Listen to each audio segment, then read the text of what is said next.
झारखंड में राज्यसभा की 2 सीटों पर 18 जून को होने वाले चुनाव को लेकर सियासी सरगर्मी तेज हो गई है। शनिवार को पश्चिम बंगाल के प्रदेश कांग्रेस अध्यक्ष शुभंकर सरकार ने कांग्रेस प्रत्याशी प्रणब झा से मुलाकात की। इधर कांग्रेस प्रत्याशी प्रणब झा ने संपर्क अभियान भी शुरू कर दिया है। प्रणब लगातार महागठबंधन के घटक दलों के विधायकों से मुलाकात कर अपने पक्ष में मतदान करने की अपील कर रहे हैं। वहीं कांग्रेस आला कमान के बड़े नेता भी सहयोगी दलों के शीर्ष नेतृत्व के साथ लगातार संपर्क में है। राज्यसभा चुनाव को लेकर कांग्रेस गंभीर है। प्रदेश कांग्रेस प्रभारी के राजू और चुनाव पर्यवेक्षक अजय शर्मा 14 जून को रांची पहुंच रहे हैं। पार्टी सूत्रों की माने तो 15 जून को एक अहम बैठक बुलाई गई है।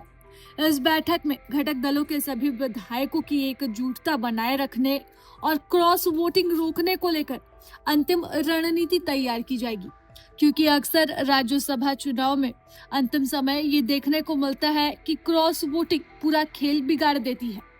राजनीतिक विश्लेषक ये मानकर चलते हैं कि झारखंड के राज्यसभा चुनावों में अक्सर अंतिम समय तक समीकरण बदलते रहते हैं।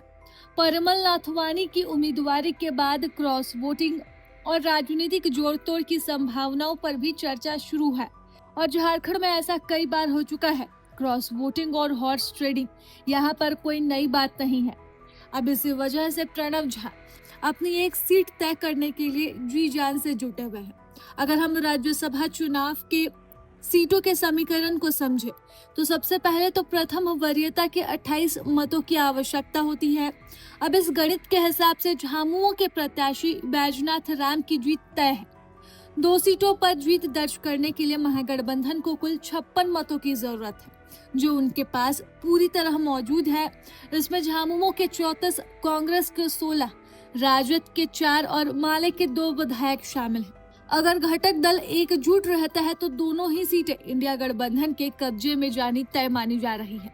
लेकिन कांग्रेस के अंदर बेचैनी इस बार परिमल नथवानी के कारण है, क्योंकि परिमल नथवानी एक हैवीवेट नाम और इस हैवीवेट नाम के आगे हॉर्स ट्रेडिंग की गुंजाइश और संभावना और भी बढ़ जाती है। यही वजह है कि कांग्रेस अब महागठबंधन के सभी दलों को और विधायकों को अपने पाले में लेने की कोशिश में जुटी हुई है।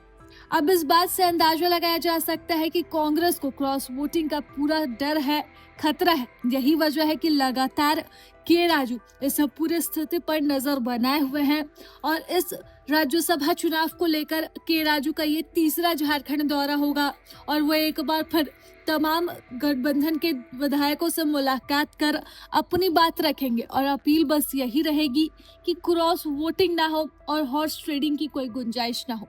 हालांकि राजनीतिक विशेषज्ञ ये मानकर चल रहे हैं कि झारखंड के राज्यसभा चुनाव में इस बार भी कुछ वैसा हो सकता है जिसकी चर्चा इतिहास के तौर पर आगे होते रहेगी।